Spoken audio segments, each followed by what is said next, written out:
Welcome back to prime and hot topic. Bandaru Vamsi గారు, ఇందాక మీరు ఒక మాట అన్నారు ఏంటి అంటే, ఆ నవీన్ అనేటటువంటి అతనికి సంబంధించి సర్టిఫికేట్లకు సంబంధించినటువంటి వెరిఫికేషన్కి సమయానికి పోకపోవడం వల్ల చేశాం. సో దీనికి ఎస్సీఆర్టీకి ప్రశ్న పేపర్కి సంబంధం లేదన్నారు. సో నేను కూడా కొంత డేటా సేకరించేటువంటి ప్రయత్నం కూడా చేశాను. ఒకసారి ఆ డాక్యుమెంట్ ప్లే చేయండి. సో దీంట్లో చాలా స్పష్టంగా Naveen the convener of mega DS 2025 Mangalagiri ఆయనకి ఒక లెటర్ రాశాడు అనమాట. ఇప్పుడు 4/9/2025లో ఒక లెటర్ రాశాడు. ఏంటి అంటే, మెగా డిఎస్ఐకి సంబంధించి నాకు ఒక 30 మిస్డ్ కాల్లు ఉన్నాయి. 2/9/2025లో ఒక 30 మిస్డ్ కాల్లు ఉన్నాయి. నేను ఫోన్ లిఫ్ట్ చేయలేదు. లిఫ్ట్ చేయకపోయేసరికి ఏదో ఇంట్లో సమస్యల వల్ల హాస్పిటల్లో ఉన్నాను. సో అందుకని నేను ఫోన్ ఇంట్లో మర్చిపోయాను, ఫోను లిఫ్ట్ చేయలేకపోయాను.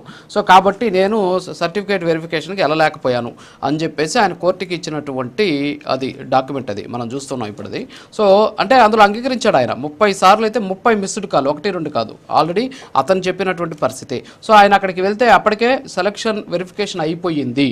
సో కనీసం సమాచారం ఇవ్వలేదు కాబట్టి వెరిఫికేషన్ అయిపోయింది. అందుకని చెప్పేసి మీకు సంబంధించినటువంటి లాగిన్ని క్లోజ్ చేసామని చెప్పేసి సమాచారం ఇచ్చామని చెప్పేసి కూడా అతనే ఇచ్చినటువంటి అఫిడవిట్ అది. సో ఇప్పుడు ఇందాక మీరు చెప్పిన దానికి దీనికి సరిపోయిందా? అవును సార్. ఇప్పుడు అభ్యర్థిని ప్రయత్నించారు, అతన్ని ఇంటర్వ్యూ కాల్కి ప్రయత్నించారు, కానీ అతను he didn't turn out. So ఆ తర్వాత నిబంధనల ప్రకారం డిఎస్సి రూల్ 26 ప్రకారం తదుపరి విద్యార్థికి అవకాశం వస్తుంది.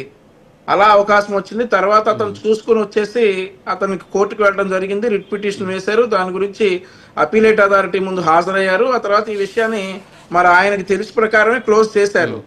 సో ఇందులో ఇప్పుడు సురేష్ గారు మాట్లాడుతూ ఇందాక ఎలా అంటారంటే, నవీన్ పేపర్ లీక్ చేశాడు కాబట్టి నవీన్కి ఎందుకు ఉద్యోగం మీరు అనేటట్లుగా సురేష్ గారు రెండు రకాలుగా ఆయనే మాట్లాడతారు. సో జగన్మోహన్ రెడ్డి గారి వర్షన్ కూడా అలాగే ఉంది. ఈ రోజు నవీన్ అనేటటువంటి విద్యార్థి విషయంలో ఏం జరిగింది అనేది స్పష్టంగా ఆధారాలు ఉన్నాయి. సో ఇట్లాంటివన్నీ కూడా ఒకసారి ఒక రాష్ట్ర ముఖ్యమంత్రిగా చేసినటువంటి వ్యక్తి ఇలాంటి చౌకబారు ఆరోపణలు చేసే ముందు ఒకసారి సరి చూసుకోవాలి.